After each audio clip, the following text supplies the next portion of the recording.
Hello, everybody, and welcome to another episode of the Lightning Assault Noosphere podcast. My name is Nathan, aka the Mazer, and joining me today is Jay, aka the Mad Magos, Howdy doody. and Dan, aka Little Willy. Hey, hey, hey. So, business things first. If you would like to join our fine little community, you can jump on over to Discord. The link is below in the overlay on this video, and you can also find it in this video description below as well. If you would like to support us on Patreon to help us make more of this content, including battle reports and get some fancy new equipment and terrain and whatnot, you can join us on Patreon at patreon.com/lightning assault. James, do you want to let everybody know where they can find you and what you do? Yes, so I have a commission painting service. It's Mad Magos Paints. You can find me on Instagram and on Fiverr. Just look up Mad Magos Paints or Magos, tomato, depends how you pronounce it. Basically, the fancy tech priest. Yeah, so hit us up. I'm always up for a chat. You'll find us on the Discord server, like Nathan said.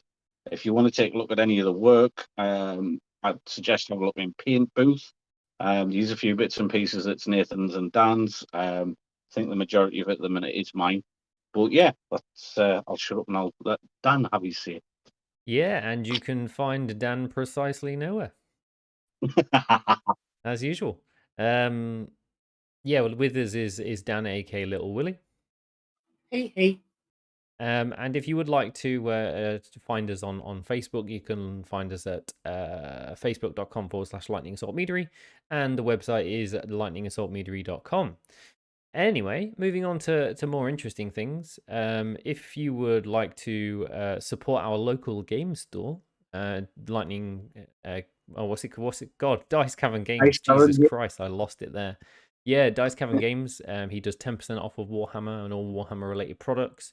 And he also sells a large variety of things, including board games, Yu-Gi-Oh, Magic the Gathering, Pokemon, Bolt Action, Warhammer, Age of Sigmar, including 40k and all that good stuff. And you can rent a table and buy food and drink there and play some games and see some of the people who are currently playing the Escalation League. Speaking of Escalation League, how is it going for you guys? Yeah, good. I think I got my last game in nice and early. I did get beat by since the battle. But great game. Yeah, and I've got John coming up, which is a Dark Angels list, so that should be interesting. That's going to happen, fingers crossed, on Wednesday. So yeah, looking forward to it. Just need to get some painting done. Yeah. And Dan? Yeah, I had my fourth game of the league against Space Wolves. That was quite a tough game. I underestimated just how strong they are in melee. Yeah, But especially the guard. I managed to just sort of squidge a win in. But it was tough. I focused. I tried to focus hard on primaries. My I've got to opponent admit, kind of skipped on primary, and that's what costed him the game. So it's good. It's a good game. admittedly, I don't think I've ever seen or played a Space Wolf game. I've never even seen other people playing Space Wolves at this point. And from what I gather, is it Jamie? Jimmy. Jimmy, hi Jimmy, if you're listening. He's doing really well He from is, what yeah. I can tell. Yeah, on small boards like that with Space Wolves being able to advance and charge. Yeah, it's those Wolf They Guard hit him guys, yeah. hit hard. Yeah, was it? He had the captain on Wolf. Yeah. That guy with the mastercrafted thunder hammer. It's like yeah. flat 4 damage. It's so painful. It's literally just like charged my bikes and just slapped 2 of them out of an existence. Like, okay. It's I can see how this is interesting going to go. because we played a 2v2 game against him. Me and John. I was playing Custodies and he was playing Iron Hands, and he advanced and charged his Wolf Guard into me, with his Wolf Lord and the priest, and he charged straight into a Galatas, and the Galatas is -1 to hit in combat, 2 up, 4 up, and I popped Shadowkeeper strat on it, and he did 1 wound or 2 wounds to the Galatas, and I wiped his Ow. entire squad of Wolfguard. So yeah, Galatas are apparently the solution to Wolfguard. I couldn't believe how they just kind of bounced off, because when you hear the amount of attacks, the strength and the AP and the damage, you think they're gonna delete whatever they touch. But Yeah, to be honest, it was weird. I rolled so many 1s and 2s in my first yeah, 2 turns. It wasn't natural. So, like, my first turn of shooting, I kind of did nothing because I somehow managed to whiff hard on shots with Custodes, which is not something that you normally see. It was a bizarre game. Like, it started off really slow where neither of us did much. yeah. Anyway, on to the main title of the video. So today we're going to be talking about the Games Workshop to Warhammer Plus, some of the sort of weird demonetization DMCA stuff that occurred with a YouTuber on there, some of the pre-orders and some of the other stuff surrounding the hobby that has sort of crept up and reared their heads in the last week or so. Starting off with Warhammer Plus, I mean, what is everyone's opinions on it besides all of the weird stuff that happened this week? Dan? I don't mean to stop this. Yeah, sure. I'm still in 2 minds about Warhammer Plus and the whole thing. What is it? Was it a $5 a month, right? Yeah. It has its benefits. I think obviously everyone goes in for the animations, right? That's the main attraction point. I think some of the other side things are quite interesting. For me, I think the was it access to there's a Black Vault, is it called? Basically all the magazines. So all the Yeah. like White Dwarf issues and stuff. Oh yes. I think that's underrated as sort of value for your money, because if you think about it, was it White Dwarf is like £4 or £5 a month anyway. Yep. So getting that for free is pretty good. You get the app, which is something, but I think the app is still very janky. So I'm not sure how much that's worth. Yeah, Um, from the army builder's perspective, I mean, I know Jimmy who plays Space Wolves. He's the only person in the group that's been exclusively using the app, and yeah, and it still doesn't work for him. His lists, the points are wrong. On several occasions, he's turned up to games with too few points because the app has told him that he's got more points than he actually has. Because when he removes models from his detachments, it doesn't take away the points; it just puts them in reserve. There's a bunch of errors that show up that aren't actually errors, and there's also a bunch of things that are errors that don't show up as issues. So when they include certain relics or whatever, or things being available that shouldn't be, or vice versa, so it's really fucked up, like the Escalation League when people have submitted lists, and I'm like, well, this doesn't work because it's all wrong. So do you want to use Battlescribe instead? So from my perspective, the army builder is how many years old, and it still doesn't fucking work, and it's completely useless at what it does. So yeah. Anyway, I mean, honestly, the Games Workshop are really pushing for this, and I think, to be honest with you, and I'm going to credit this, it was the guy at Midwinter Minis, sorry, said that they really missed an opportunity to put codexes digitally. yeah. So you bump up the subscription a little bit more, because actually, do you know what? When I first looked, I thought it's not worth it at this point. At this point in time, I'd rather put those pounds towards something else. But when Dan said it's the cost of a White Dwarf magazine, that's actually just clicked in my head. And I think, all right, yeah, you get the archived White Dwarfs. They only go back so far, though. They don't go back to like when Pussy was a kitten, which I think they need to look at that. I mean, yeah, I mean, it's a weird one. It would be nice, but are you really gonna go back like 10 years to look through White Dwarf? Not really. Yes, It's got some of the other magazines as well, which are quite interesting. Yeah, it's got the old Warhammer Visions. Yeah, Warhammer Vision is really good, underrated. I know it's just basically a photo gallery of, but it's really good. It's a great inspiration for painting. Oh yeah, I mean, I've got in my painting station on my first shelf, I've got 4 issues of that. It's issues number 2, 3, 4, and 7 for some reason. And I do quite often have a flick through, like you say. The stuff on there is really inspirational. But that's more of a side thing. Like I say, the main thing would be going to digital codexes and just having everything. Getting that app, that army builder app, up to scratch, charges a tenner a month, and if I've got access to all the codexes as they come out, then I'm Yeah, I think probably all over it Yeah, like a see, I would tank love chip. access. If I could pay a monthly fee, I would love access to every codex in Yeah. the game, so I had rules for every army. Well, exactly. yeah. That was the point, and I totally agree with that point. I think they've really missed a trick there. I think me and Um, you, Nathan. I think it was John. We talked about this years ago about them just setting up a subscription that gives you access to all the codexes, which would have been ideal. But the, the thing then is, how if you else are think, they going to sell books at Yeah. 30 quid a pop? yeah, well, this is it. It's not all. That's the other thing that I don't like. It's not integrated, so you've got to go to separate places for like Black Library audio books.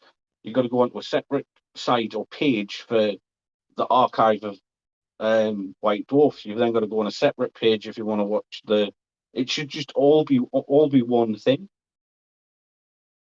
Yeah, with regards to the codex thing, I can obviously a lot of people will say, "Oh, why don't they just make codexes digital and people can buy them online and then update the rules progressively?" Mm-hmm. The reason they don't, for anyone listening, if there is anyone, is there's this entire business that employs probably 100 people or more that do art and do photography and do editing and do all sorts of stuff and run the printing presses.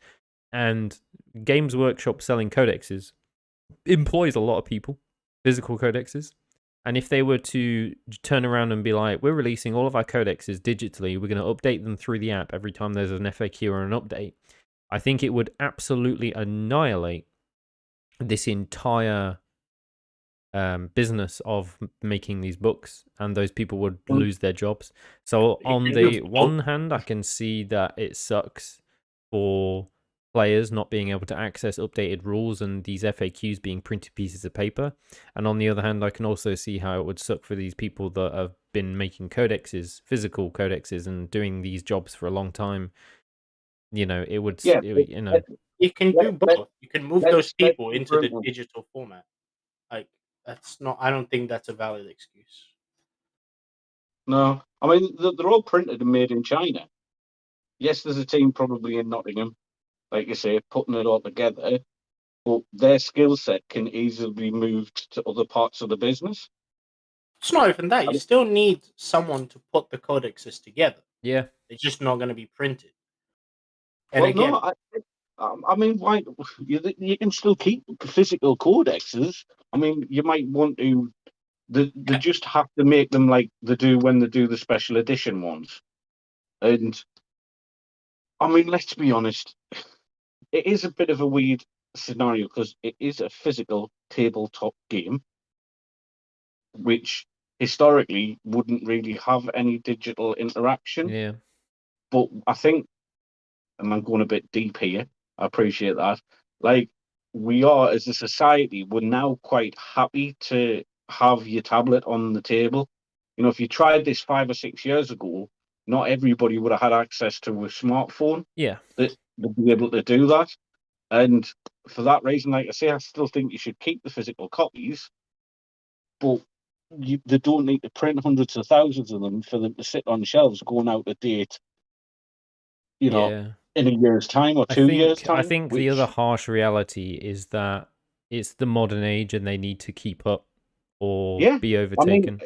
of course, you got to keep up with this. Honestly, hand on heart, because we've all been in the hobby for a good few years now. If you jump back 5 years ago, would you think we're at where we're at now with the app and with they really are pushing this digital subscription? I mean, if you'd asked them to do that 5 years ago, everybody would have just laughed. I don't think so. Well, I think 5 years ago, mate. I think 5 years ago would have been a better time. The earlier they would have started that, the better. Yeah, but you can't expect them to do what we're asking now. 5 years ago. If they started 5 years ago, they probably could have done what we're asking them by now. I mean, Battlescribe. Mm. Battlescribe existed 5 years ago. Netflix existed 5 years ago. Yeah. Yeah. I think people have been asking for digital stuff for a while, and they've been really dragging their heels. I think there's a lot of old guard in the higher ups of Games Workshop Yeah. that just are dragging their heels Yeah. on a lot of things. And I'm not really sure. And the thing is, they are now doing it, but they're doing it. It's like asking a 65-year-old to invent Facebook. It's very half-hearted. I Yeah. don't even Mm. think that. They absolutely have or maybe not have, but it's not hard in this day and age to find people that know what they're doing, Yeah. what they should be doing. They could have just just feels like a hired half-hearted Battlescribe, attempt. right? They could I have. think, It's like not even that. Nathan said, there's just a resilience, isn't there, to actually to just jump in. But we're seeing that. But I think, like I said, that have now took that step because they're pushing Warhammer Plus so hard. I think they I pushed think Warhammer they Plus are. The hard only for a problem reason. is they can't keep up. Like Nathan says, with the armor builder, it's janky. It's, I mean, me personally, I might seriously consider it next year, because in a year's time they'll have had enough videos for us, like Netflix, to go back and go through all of that before I get to the new stuff. Do you know what I mean? But I suspect anybody who's gone in for the video content has probably watched them all 3-4 times now, when they're waiting for the next one. I have different theories actually. I think maybe I don't know about Nathan, but don't know if you want to talk about it now or later. But I have very different views of what's going to happen to Warhammer Plus. Go on. If I were to put my money down on what's going to happen to it, I'm betting that it's going to die in 2 years' time. And they shut it down. I'm not sure, but with the way it's not necessarily the way it's being done, but it feels like a weird cash grab to me. Yes. I'm not sure how hard they're gonna go into it, because they've struck. Well, they've slammed down all the creators already. They're doing this stuff, and it feels like it's just let's get as many people into it as we can, and then reassess in 6 months' time, see who's still around, or not in 6 months' time, in about a year and a half's time, right? When the initial 1 year subscription runs out for people. Yep. And they get their models. So in a year and a half's time, they'll see what the numbers look like, and I'm putting my bottom dollar that in a year and a half's time it will start dying down. It feels to me the Warhammer app and the Warhammer Plus all feels like an executive was forced to do it, and so they dragged their heels and underfunded the project and let it go live so that it could fail, so they could say, look guys, this isn't what people want, it doesn't work, let's shut it down and never do it again. Because have you watched the first episode of Hammer and Bolter? Yeah, that was free to watch. It's just pictures. I know a lot of people complained about it. I didn't think it was that bad. Because it's not just animation itself, right?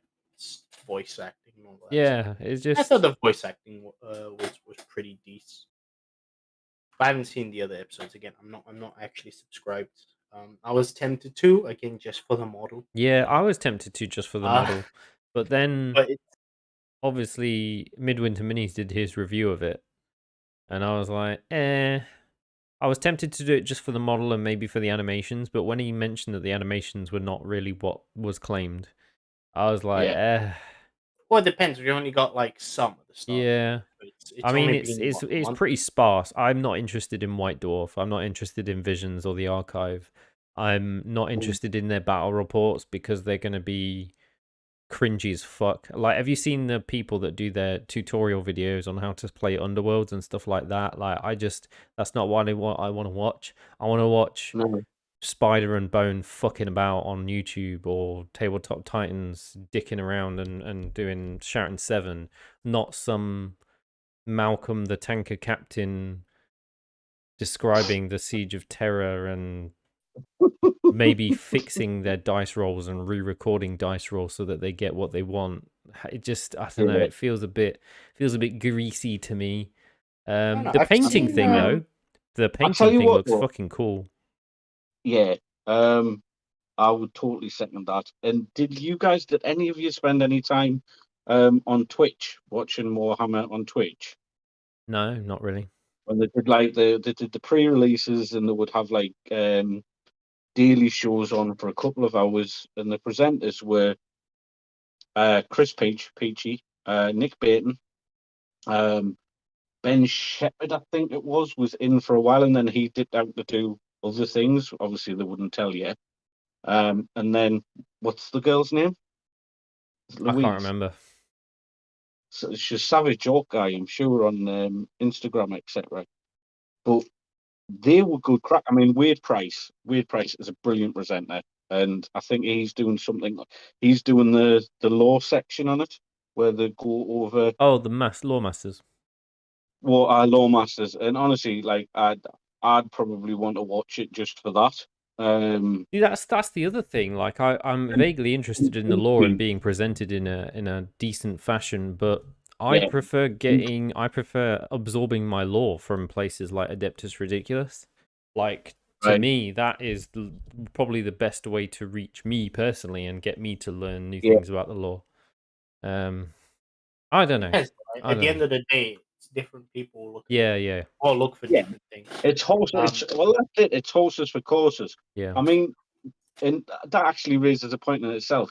At least, and I get what you're saying, Nathan, about the whole half-arse thing, but they have gone all out on the half-arse thing, because they've given, like, it's not just one thing, like the app plus the videos. They've gone out and they've gone the app plus the videos plus the back catalogue plus the lore videos plus the battle reports. The app is weird. To me, the app is very peculiar, because I don't think the app is half-assed. The app itself, like, I had a brief look at it, and the way it's laid out and everything, it's pretty good. It feels like the structure of it is. They're still in beta, and I swear it's just they left one guy to work on it. Yeah. And he doesn't know what the fuck he's doing. I mean, the patent tutorial. A lot of the stuff on it is really easy to fix. Yeah. A lot of the issues are really easy to fix. All the data things should be really easy to fix. That's a day's job. But no one's doing it, which makes me believe that either there is literally one or two people maintaining it, or there's no one maintaining it, and the people that are meant to maintaining it are working on a bunch of other stuff at the same time, and they just don't have the time to work on it. It's pretty weird. It's the old adage: throw enough shit at the wall and then see what sticks. Yeah, maybe they'll just defund a bunch. It's just weird. I don't get. Well, that's it. It is. It's maybe the app is exactly the same thing. Like I said about the Warhammer Plus, they released it. They made the money in the first few months, and then fuck it, you know. Yeah. Fuck you. Got mine, right? Yeah. Yeah. I mean, it's almost worth it for the model, almost. But honestly, I would just separate it. I would keep the assassin, the Vindicator assassin, and I would just have the thing as a piece of terrain. Yeah. Well, you can't have both. You'd have to buy. No. The kit comes separate, so you can either build the assassin by himself, or you can build him Yeah. on that piece of terrain. You can Yeah, build them yeah. Sorry, separate. I thought you meant the assassin and the orc. Oh, the orc, no. No, no, the assassin. I mean, let's be honest, right? You kind of, when you play him, if you've ever played him, I know I have a couple of times. You kind of want your opponent to forget that you've put him in Yeah, that building, and he's just sitting there, and they're looking at everything else that's on the board in front of them. yeah, You kind Yeah, of I mean, want that with that. If you try playing it with that piece of terrain attached, I mean, he's just going to go, "Oh yeah, you vindicate. yeah. Oh yeah, you vindicate." Well, I don't that's fine. I think mean, I it's think got it the character matched keyword play. anyway. I don't think he'd be allowed to be that at tournaments. I think they would refuse to allow him to be like that at tournaments. I Yeah, think You you'd have think? to take him off. Because yeah. it's on a base, you know. It's got a base, then a plastic pole, then the face. Yeah, but when it's he's modeling standing for on. advantage. It's Well, it's in a weird spot where Yeah, it's like, are you modeling for this advantage or disadvantage? In theory, you could say it's advantage, right? Because it's got the character keyword, yeah, so you wouldn't be able to be shot at. But exactly. if it's tall enough, you can shoot over stuff. Yeah, Yeah. So I think they would, if you were to take it to a tournament, you'd have to take it off that weird thing. But it looks cool, that's fine. regardless. That's an easy solution. no, You I just totally agree. magnetize It it, right? does. Looks amazing. Yeah. Like I wish because I got the when it came out, I bought the Assassinorum box set, which was a little game in itself, quite good actually, just to play for an hour. But I got it because obviously got all of the assassins in one go, Yeah. and I do like the Care Assassin. But I just wish. Do you remember the first edition of the sculpt? And there was two options. There was the one where he was standing on the skull, Standing, yeah. taking aim, and then there was one where he had the pistol in one hand and the um, sniper rifle in the other, and it was that kind of Yarrick style mono pose Yeah. facing you. It was the one where he's looking down the barrel. Oh, if I get my hands on, if there's a 3D printed sculpt of it out there, I'd be all over it like a tramp on hot chips. Yeah. I don't think the Assassins will ever be improved. I think, like Games Workshop is with a lot of things, I think they're concerned that if they make them too good, they'll be polarizing. Yeah. And an auto include, and they don't want that. So I don't think the Vindicare kind of does something or he does nothing. It's very 50-50. totally. Kind of like the Death Strike. I Yeah. think they're concerned of making things like that too OP. Anyway, that's Warhammer Plus covered 90%. The other thing we were going to talk about is obviously Midwinter Minities did a review of Warhammer Plus. It was 50-50. He said half of it was he enjoyed, the other half of it he was not impressed by. And then he announced on a top comment of his video that he got copyright striked by Games Workshop. It wasn't automated. It was manually done by a member of legal staff at Games Workshop. And then obviously it got posted on Reddit, several thousand views and comments. He contacted Games Workshop's legal team and was like, "What the fuck, guys?" And then they said, "Oh, it was done in error." The old Of course they will. They're not going to say, "Oh yeah, clearly someone on our legal department is being a bit of a nonce," are they? I mean, it's not the first time. Games Workshop, their legal and marketing department are known to blacklist certain people that don't say what they like. Well, I know he ended his partnership with Games Workshop about a year and a half ago, so he no longer. I'm not even talking about that. Like, I don't know if you remember all the shit that went down with Arch Warhammer. And what's that? Sorry, you went really quiet. Oh, sorry. I was just saying. It wasn't just Midwinter Minis. There was some shenanigans going on with Arch Warhammer, and how Games Workshop basically contacted like another company saying, "We don't like this guy, so don't work with him, please." Yeah. Was it? I think it was to do with what? There was a game that had a promotion. Was it All the Warships or World of Tanks? I believe. Yeah. They had like one of those cross promotions. Yeah. They had they had some Warhammer related stuff in one of their games. Yeah, and pretty sure it was that where they were like, no, you can't sponsor Arch Warhammer. We don't like him. Yeah. Nice. I didn't know about I remember that. No, I know Arch is a bit of a controversial figure in the whole 40K community. I love him. Like he is He's Marmite. okay. He's a I bit of love. a. I like his videos, especially his Yeah. lore stuff. I'm down with his lore stuff. He's one of those He's a guys pet. that like talks a bit too much. Sometimes thinks he's a bit smarter than he actually is. But he's a decent guy. He said some Yeah. dumb shit, which is that's his prerogative. But yeah, I don't think. Yeah, the way that was handled felt really bullshit to me. Yeah. You can't just. But it's all been resolved now, and he's not been demonetized, and I don't know whether it is a sign of things to come. If you're not a partnership with us and you mention or use any of our stuff in any videos, we're going to make it a mild inconvenience for you so that you have to protest to YouTube to get monetized again.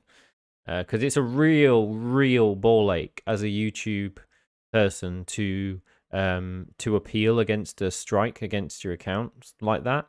Right. Like YouTube always sides with the person who makes the claim. Right. Yeah, it's in the YouTuber's court to prove. Yeah, so that's people wrong. why he had to go to Games Workshop direct instead of YouTube. Yeah, and on top of that, they claim it, which means all the revenue goes actually to them instead of you. Yep. Sure, you solve it, but all your revenue is going to be made in the first few days of the video being out anyway. So it was just a dick shit's out of move. luck. And obviously they've just posted a position on the Games Workshop website hiring someone. It doesn't require any legal qualifications whatsoever, but the posting is basically, we want you to troll the internet for anything that is using our IP and bring it to our attention. Basically, you're a professional snitch for Games Workshop. So that's a posting that exists. That went up yesterday or the day before. It was around the same time this midwinter mini shit happened. So basically, the legal team wants you to fill their emails with all these things that they could potentially, sue the shit out of people or at least threaten them. So it's all like you just wait. It's gonna like hit Flash Gits. Wouldn't surprise me if they hit Flash Gits. Yeah. And I love Flash Gits. Their animations are 10 out of 10. Big memes, spicy. Yeah, I can kind of understand why Brother Alphabassa stopped Emperor Text-to-Speech now. Like, I don't know whether he knew it was coming or. Oh yeah. You know it would have happened. You know you would have been hit with. Yeah, so it kind of makes sense now. Yeah, which is sad, right? It is. It's absolute bollocks. The funny thing is, I was talking to some people at the shop when I was having my game with Jimmy? Rob. No, with Rob. Rob. Yeah. It surprised me how people were actually defending Games Workshop. I think that's what struck me most. It's that there's a surprising amount of people that are pro this situation.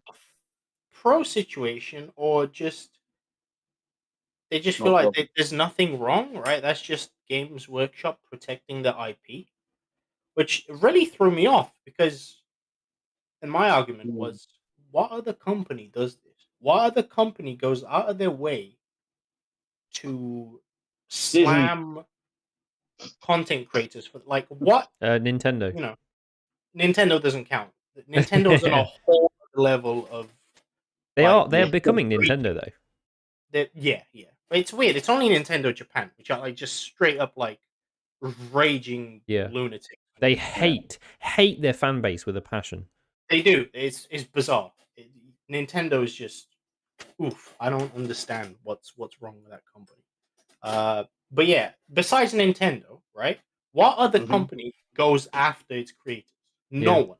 It's usually the opposite, right? It's usually companies who will sponsor content and creators, bend over backwards to get them in on the company to try and appeal to kids and stuff. It's advertising. It's the cheapest method of advertising, right? Yeah. It's like, how cheap of an advertising is it? And Games Workshop fucked it up with I mean, you see fucking Raid Shadow Legends advertised on every single channel imaginable. Well, it's not even that, right? Imagine like getting partnership with Games Workshop. All they have to do is send you the newest kit when it comes out, like a month before. It's not even hard, right? That's the cheapest method of advertising. You cost them like pennies, right? Yeah. But no, apparently it's easier to get legal involved. Yeah. And I mean, really go out your way. I know Tabletop Titans, they don't get any kits. They get codexes occasionally, sometimes, but like the Beast Snagger box, they didn't even get that. They had to sit there while on live stream to try and snag one from the pre-order website. It's so... Imagine how many people watch their videos and they couldn't even send a Beast Snagger box to them a month before to, like, you know, advertise the shit out of it. Yeah. But I mean, I think, again, we keep talking about mid-winter minis. Just funny. I don't really watch the guy that Yeah, often. yeah. I do remember one of his videos when he said he ended this partnership with Games Workshop. I think other people in the community corroborated that as well. They send their kits very late, Yes.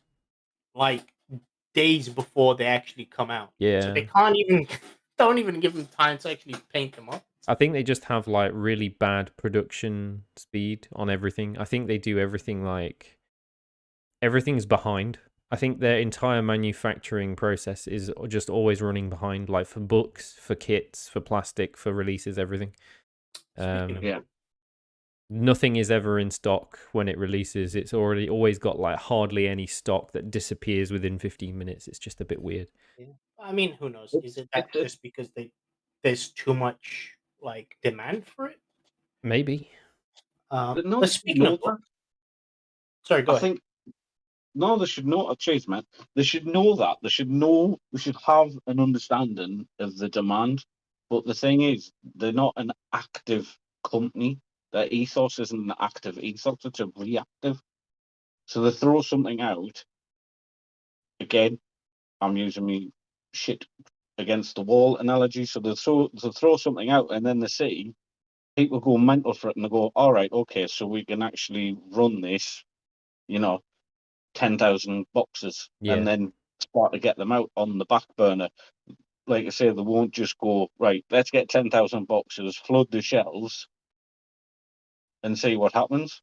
And the thing is, we clamour for like discount as a hobbyist. I know I do.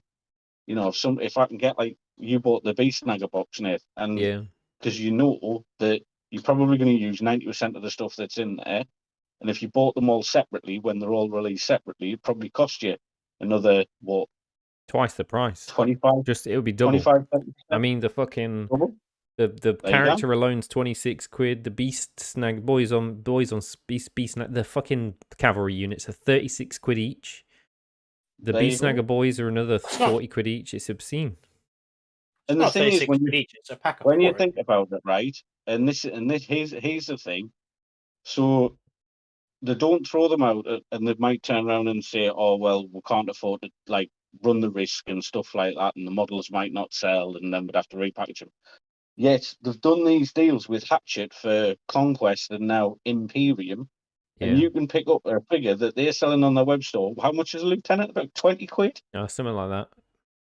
It's something like 15, 20 quid, yeah.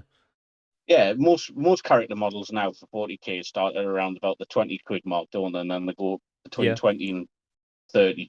So it's a 20 quid mini that they're lashing out on, like I say, Imperium, plus the Necron Immortal guy, for 3 quid. For 3 quid. And that's the magazine cost as well. Oh, yeah. Well, it just shows that. I mean, it depends, right? They probably are selling those at a loss. Yeah. The first magazine, 100%, is at a loss to get subscribers. But they can afford to do it. Yeah. Of course. So why can't they take that philosophy with the bigger box sets? Because and they won't lose money on the big box sets. No, from a business point of view, you can't sell the big sets at a loss. That would be bad. No, you've totally misunderstood what I'm saying. They won't sell the big boxes at a loss, but that's what I'm saying. They can sell the big boxes at the markup that they're throwing out there right now. Like you say, Nathan, they won't have lost money on that Ork box, but as Nathan pointed out, if he was to go and buy them all now separately, it would cost 50% more. Oh yeah, of course. So all I'm saying is use the kind of mentality they have with the magazines, with the bigger boxes. I'm not saying run the boxes out there at like ridiculously cheap, but just keep doing what they're doing, but make sure they've actually got the 10,000 copies in the stock and ready to ship out, not have 500 there and then go, all right, okay, we'll print on demand 6 months later. All right, got you. I get you. Yeah, they're 'Cause that was the afraid. They're complaint afraid that I to took create more stock than they do because they're concerned it's not going to sell. Well, I it don't did. think that's the case. I don't think Indomitus, I they've think it's done it all already. about fear of missing out. Honestly, I think they purposefully it is. make It's fewer yeah, boxes marketing. than they actually are going to sell, so that people clamor for them. And then after the fact, they say, "Oh, we're going to do it on a made to order. Feel free to send us your money." I think it's to build a furious buyer base where people will spend money unreasonably instead Mhm. of going, "Oh, there's loads of stock. I'm in no rush." But it is bollocks, isn't it?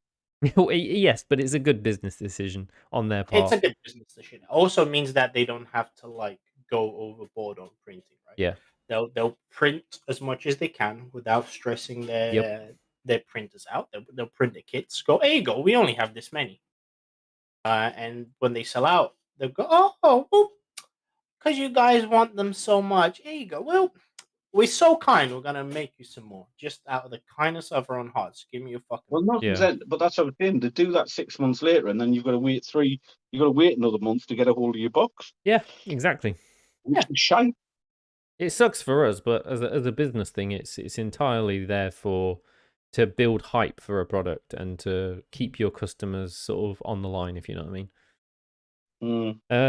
Speaking of pre-orders, the Ork stuff has invariably come out on Saturday, and about a month ago when they announced it, I was interested in buying the Combat Patrol box. Combat Patrol boxes always tend to be really decent value, and most of the time tend to have models in them that you actually want.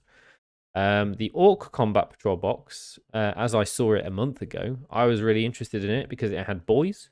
I already own 90 boys, but they've all got choppers and sluggers, so I was thinking of buying it and making them all into shooters. It comes with the Mega Boss in Mega Armor, which didn't exist as a model before, so I was interested in that. I don't own any Def Copters or Killer Cans or anything like that, so the entire box set, I was like, I'm down for that. And then obviously it came to light that the boys in the box set are monopose and don't have changeable weapons or weapon options. So you get like 5 with choppers and sluggers, 3 with shooters, 1 with a heavy weapon, and 1 as a knob, and none of them can be changed. So it kind of, in order to make a full size squad of boys all with 1 loadout, you'd need to buy like 9 boxes or something ridiculous like that. And either that, or you've got to find another Ork player that wants the opposite of what you want. yeah, So then you're swapping your shooters for your choppers, and it's madness. welcome Hakugard. Good to see you. Yeah, so the Combat Patrol box I was interested in a month ago, was going to get 1 or 2 boxes, and then obviously when that came out, I was like, oh, I'm not going to bother with that. The Battle Wagon, it was previously like 40 quid and an extra tenner for the upgrade sprue to get the Bonebreaker variant and all that other jazz. They've repackaged it together in a single box, and it now costs not 50 quid, but 60 quid. So they've just randomly increased the price of that for a tenner. And to be honest, it's not even a very good model. No. It's weird. And Did they add additional stuff to it? No. Can it be built in something else, or is it still the same 3 models? Same 3 things. It's just a battle wagon and the upgrade sprue with an extra tenner slapped on top. Oh, speaking of price increase, something else increased in price there. Yeah. Codex is 30 quid now. Hey, you're gonna have to bump your The volume Codex up. is 30 quid now. Oh, really? Yes, which is what I was gonna mention it earlier, but I felt like a weird 30 quid? Yes, the Codex is 30 quid now, which really cheesed me off. That is That upsets me most because it's just the same fucking Codex. Like you're not doing anything special there. Huh. Yeah, look it up on pre-order. Yeah, I'm looking at the pre-orders now. Yeah, £30. And the collector's edition's 50. Jesus Christ. 50 quid? Obscene. Who the flip is gonna pay 50 quid for a box? Yeah, Man. I mean, is this them trying to make as much money on Okay, so the way I look at this is, I'm looking at this the same way I look at the M6 toll road, right? So let's say you built this toll road, it costs, and you're charging people £3 to use it, right? Except when you launch it, it turns out that only about 50% of the people that you expected to use it are actually using it. So what do? Do you decrease the price of the toll road to try and get more people to use it, or do you increase the price and the people that are already using its benefits will eat up the price?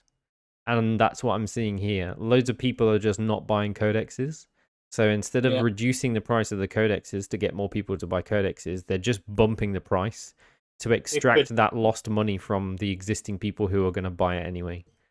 Potentially. I think it's just a gradual price increase. It's not just the codex that went up 5. The stupid data cards went up 5 quid. I swear they used to be 10. They were £12. They used to be £12. Oh, they're 15 now. Yeah. And the dice are 20 quid. It's all getting a bit much, if I'm honest. That's not inflation. No, definitely not. I can't remember if the Drakari dice were 20 when I got them as well. I'm sure when I last bought a data cards, they were £12. And that was probably about 6 months ago. Why are you buying data cards for, though? I think it was for Imperial Guard. To be honest, I think we need to name and shame anyone that buys data cards. Bad. Stop. Yeah, Why? since Why I are you buying the cards? I bought They're in the book already. I bought one data card set for one army once, and then I was like, wait, why? This doesn't really help, and I've never used them. Sorry, they upset me that they're still printing the data cards. In 8th edition, it almost made sense because you had the those objectives, yeah, right, and you could kind of half excuse it. But in 9th edition, really, it's just doubling up on the fucking. All it has on it is stratagems and psychic powers, yeah, which you can either get in your codex or just other means. It's strange. It's really, really weird. They're increasing the price of a lot of stuff. Yeah, I think this is just a gradual price hike across the board. Yeah, I'm surprised the combat patrol didn't go up in price because everybody's going back to work. Well, yeah, maybe. No, I think they're doing it because they know they can. They know they can. They're going to keep increasing the prices until it's no longer profitable. Well, until people go, maybe not. Yeah. Yeah. In other news, besides all of that, we did also see a leak of a weird little, what's it called? Is it a neophyte? Oh, never mind. Isn't it a servitor? I thought it was a servitor. Oh, yeah. James also mentioned that the price increases to keep shareholders happy, which is absolutely correct. Yeah, so anyway, yeah, the neophyte something doodad for a leak little picture of plastic, and some very eagle-eyed person matched it up to a piece of art that featured Helbrecht for the Black Templars, who we know are coming out in October? November, I think. November. Yeah, so it looks like we're potentially getting a Helbrecht Primaris model. What are people's thoughts on the Black Templar stuff? Well, I really am tempted to start the Black Templar army. I have the old. I've got about 2 or 3 of the old upgrade sprues, all still brand new, shiny. Never touched them. What comes on the upgrade sprues? What comes on the sprues? Upgrade sprues? 2 seconds, I'll grab them. I'm assuming shoulder pads. The Black Templar ones are pretty good. I think you get shoulder pads, chest pieces. Ah. You get 2, 4, 6, 8 normal shoulder pads. Yeah. You get 6 Terminator shoulder pads. Oh no, you get 9 normal shoulder pads as a separate one there. You then get, because obviously it's the old Marines where you just they had the hands open and you put the guns in type thing. Oh, okay. You know what I'm on about. Yeah. So you get a plasma, flamer, melter. You get and I really like this. You get a power axe with a chain wrapped round his hand, a power fist with chains wrapped round, and a power sword. Jesus, with that like sounds a chains. lot better than the Dark Angels upgrade sprue. Oh mate, Like yeah, a lot Yeah, better. definitely. Black Templars are known to have one of Yeah. the better upgrade sprues. You get 2. Well, you get 1. I've got 2 sprues. I think you get 2 sprues in the pack. Actually, you get 1 backpack, fancy backpack. You then get a load of little bits and bobs like belts and holy grenades and stuff like that to stick around his waist. There's a couple of little totems to stick on top of the backpacks, like for sergeants or special weapons. Yeah, I'm just looking at the sprue now. It's 10 shoulder pads, 2, 4, 6 heads, 5 Terminator things, bunch of doodads, a banner, 3 chain swords, 2 I'm looking quarter at it. pistols, a melter, a plasma, a flamer, 4 Yeah. bolters. Yeah, you get the fancy tabards, which Yeah. fix to old school Marines. I'm sure you can green stuff them to the newer ones, to Primaris. I've seen that done already Yeah. online. Yeah, that's gonna be a pain to do though. Yeah, it's going to be a bit of a ball ache with the monopose Primaris. Yeah. But It's yeah, doable. with Imperium magazine subscription just releasing, I know I spoke to Jake and he's mentioned in the chat he's building his Imperium magazine subscription as Black Templars, and I'm kind of tempted to do the same. The subscription's got a lot of weird models that, as an army, it doesn't really fit in a single chapter. But I think No. it's a solid start for either White Scars, which I already have, or Black Templars, because it's quite a melee-centric army with a few bits and bobs that are non-melee orientated, like the Eliminators, the ATV, and the Fire Strike Servo Turret, and obviously Gulliman and Marnius Calgar, which is a bit odd. Yeah. So Black I think I'm gonna do the same as Jake and build my subscription as Black Templars. Well, that makes, if I do get my subscription, I think that's going to make 3 of us. Yeah. And obviously with their new idea. rules coming out in November, they might be a little bit more interesting than they are now. Yeah, it'll be interesting. It'll be interesting to see if they release an upgrade sprue for Primaris. Yeah, I'm hoping they do, but it'll be late. It'll be long after the problem with this, the problem with this upgrade sprue, it's great if you run Firstborn. If you don't run Firstborn, it like half of it is dog shit and unusable. Yeah. Well, I do have a load of Firstborn from actually the Mark 3 and 5 armors from the Heresy. So I'll probably chuck a load of them in mine. So it'll be very it'll be a foot slug army basically. I'll get as many Marines on the board as I possibly can. I think I keep from the subscription. I'll probably keep the bikes, the Outriders. I might chuck a couple of ATVs in there as like your heavy support option, or your fast attack, another fast attack, but like heavy support within the army. Yeah. But I really do fancy like loads of scouts, loads of Firstborn, a handful of Primaris, old school Crusade, and just flood the board with Marines. Yeah, well, we know that there's going to be a new champion, a new Hellbrick Primaris guy potentially, and there's the Purgation Flamer squad guys, and there's also going to be there's a troops choice for Black Templars. Are they called Crusaders or something like that? I believe there's going to be Primaris. Brethren? Something like the Brethren. Yeah, that's it. I think there's going to be a Primaris version of those. So the older ones are probably going to fall by the wayside. The Sword Brethren. Yeah, I think so. I'd be surprised at that. I thought you'd just use the vanguards of Sword Brethren. I don't know. I'm pretty sure it's a troops choice that they're releasing. Sword Brethren have like unique models. Yeah. They've already had pre-sculpts, haven't they? They've got I do actually have them, the metal ones. Of the Sword Brethren. I mean, effectively, Sword Brethren, the equivalent law-wise, they're the first company. And they get chucked out as a Sword Brethren squad, or you sometimes have them leading as your sergeant. Yeah. I would also like it if they took that Purgation Squad Flamer thing and gave it to other chapters. Yes, I like that very much. It seems really unreasonable to give a souped up flamer to not salamanders. Yeah, I think that was a bit of a kick in the Totally teeth. To bizarre. Absolutely bizarre. I want it to be a universal kit. So it just so I feel happens to come out at personally the same that time as Black Templars, but it can be used by every chapter. I think they would. I don't think they're going to limit themselves, because if they do, then it's only Black Templar players that's going to have them and buy them. Yeah.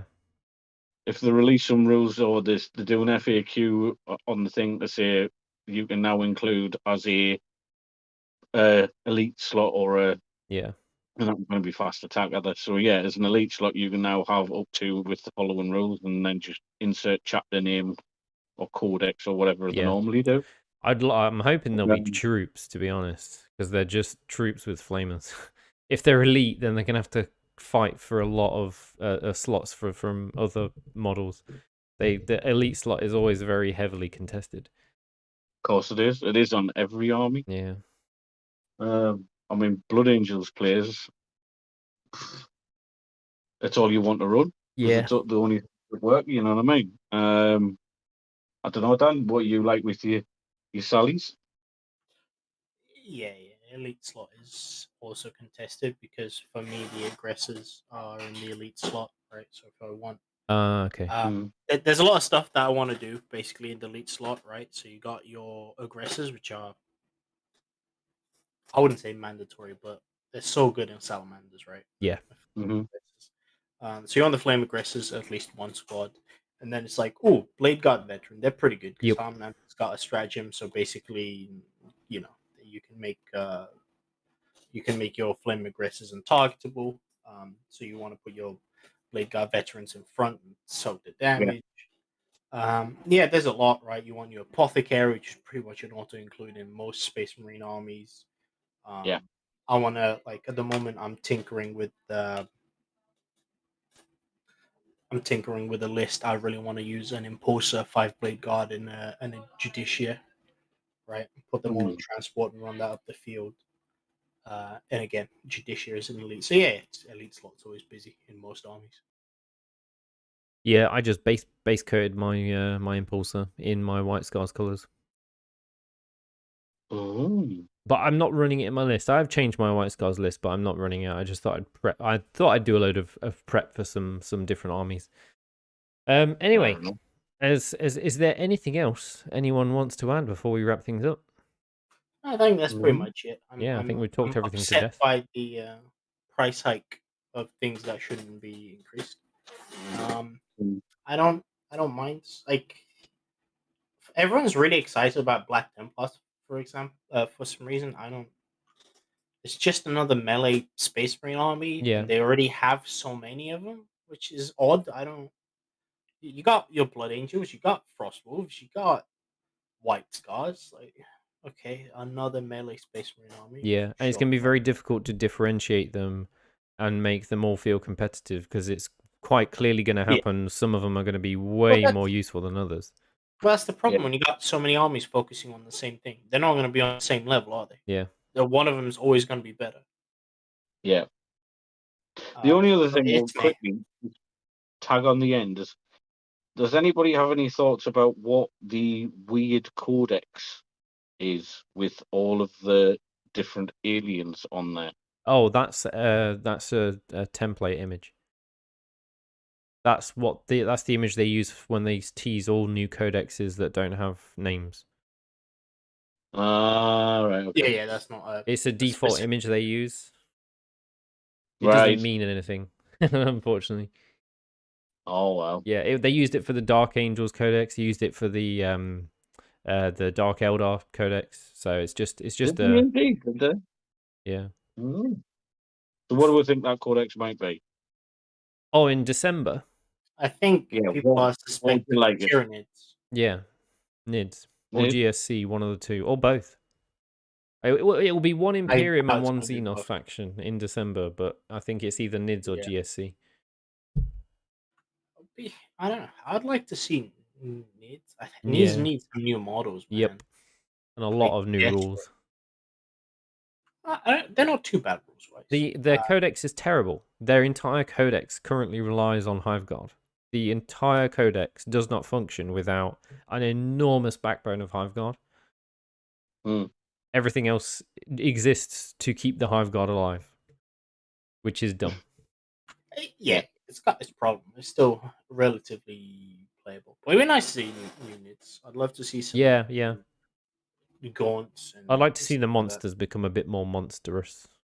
I mean, Monster Yes. Mash is the way to play Yeah. Tyranids at the moment. Anyway, Yeah. we'll leave it There you there. If you Mhm. would like to grab us on next Thursday, we'll be playing our battle report as usual at 7 p.m. on Thursday nights.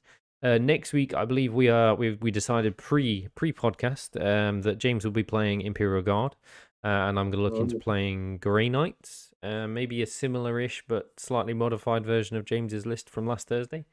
I just fancy taking them for a spin because I like the concept of the army. And I think that's pretty much it. Thank you everyone for tuning in and watching and talking onto the chat. And please do join us next Thursday night, and we'll catch you next week. Yep. Toodaloo, guys. Goodbye. Bye bye.